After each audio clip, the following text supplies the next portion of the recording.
In the vast, uncharted expanse of human thought, a specter haunts the pages of sacred texts: the question of divine justice.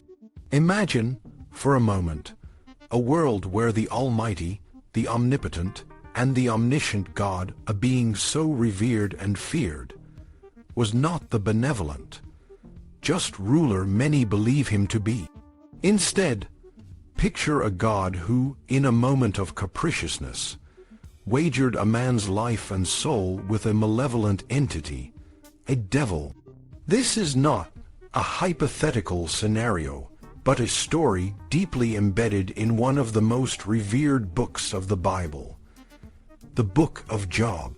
The narrative of Job challenges not only our understanding of divine justice, but also the very foundations of faith and morality. It is a tale that has puzzled scholars, theologians, and everyday believers for millennia, raising profound questions about the nature of God and the human condition.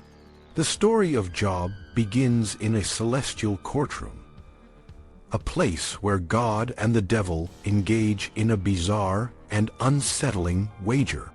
God, proud of his most faithful servant, Job, boasts about Job's unwavering piety. The devil, ever the skeptic, challenges God, suggesting that Job's faith is merely a product of his prosperity. God, confident in Job's loyalty, agrees to a test, allowing the devil to strip Job of his wealth, health, and family. The wager is stark. If Job remains faithful despite his suffering, God wins. If Job curses God, the devil prevails. As Job's world crumbles around him, he faces unimaginable suffering. His wealth is stolen. His children die in a catastrophic event, and his body is ravaged by disease. Yet, Job's faith remains unbroken. He questions God, demanding an explanation for his torment, but he does not renounce his belief. His friends, the so-called comforters, offer little solace, insisting that Job must have sinned to deserve such punishment. But Job, in his anguish, refuses to accept their explanations. He remains steadfast, challenging the very foundations of divine justice. The climax of the story comes when God, in a whirlwind, confronts Job.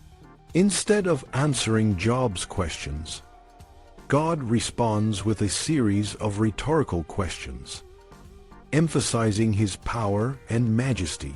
He asks Job if he can understand the intricacies of the universe, if he can control the forces of nature, if he can command the beasts of the earth.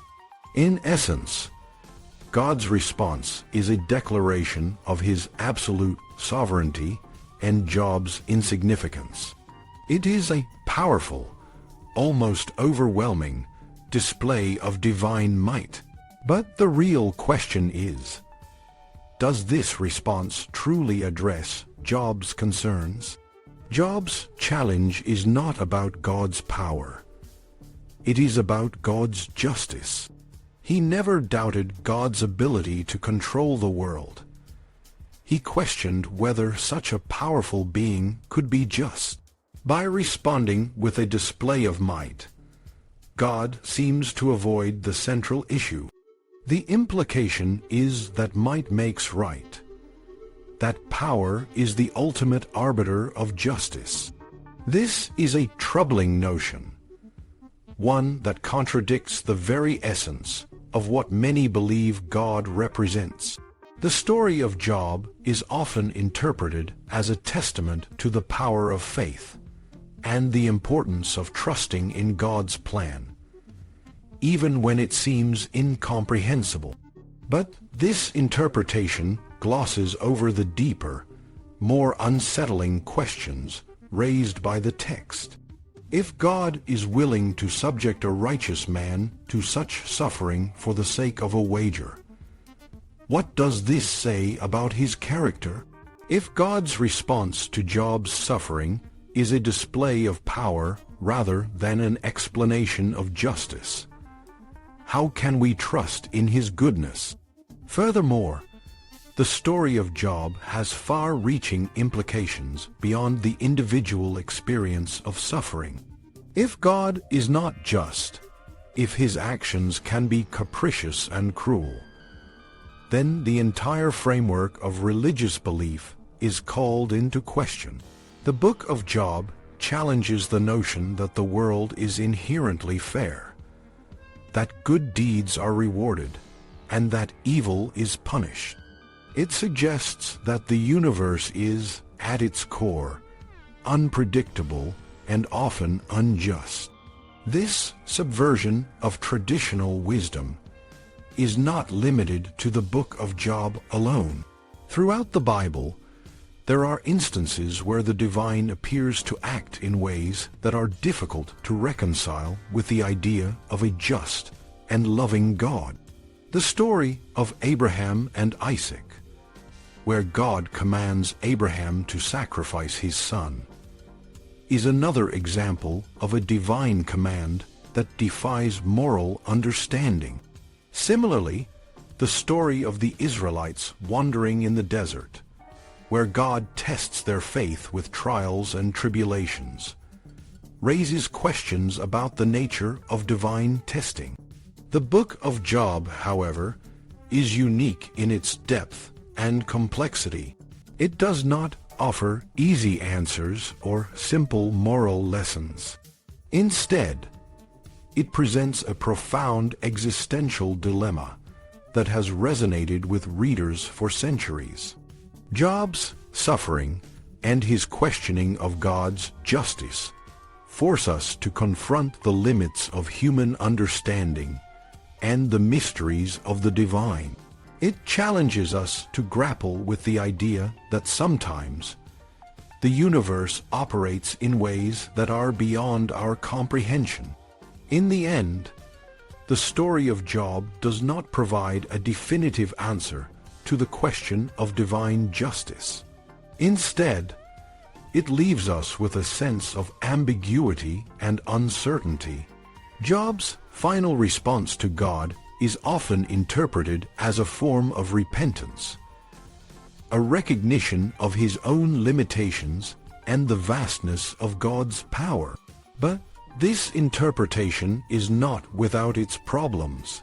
Job's words can also be read as a form of irony, a rhetorical response to God's display of might. In this reading, Job refuses to accept that power alone is the measure of justice. He maintains his integrity, even in the face of divine power. The story of Job is a testament to the complexity of faith and the human struggle to understand the divine. It challenges us to question, to doubt, and to seek deeper truths. It reminds us that the path to understanding is not always clear, and that sometimes the most profound questions remain unanswered.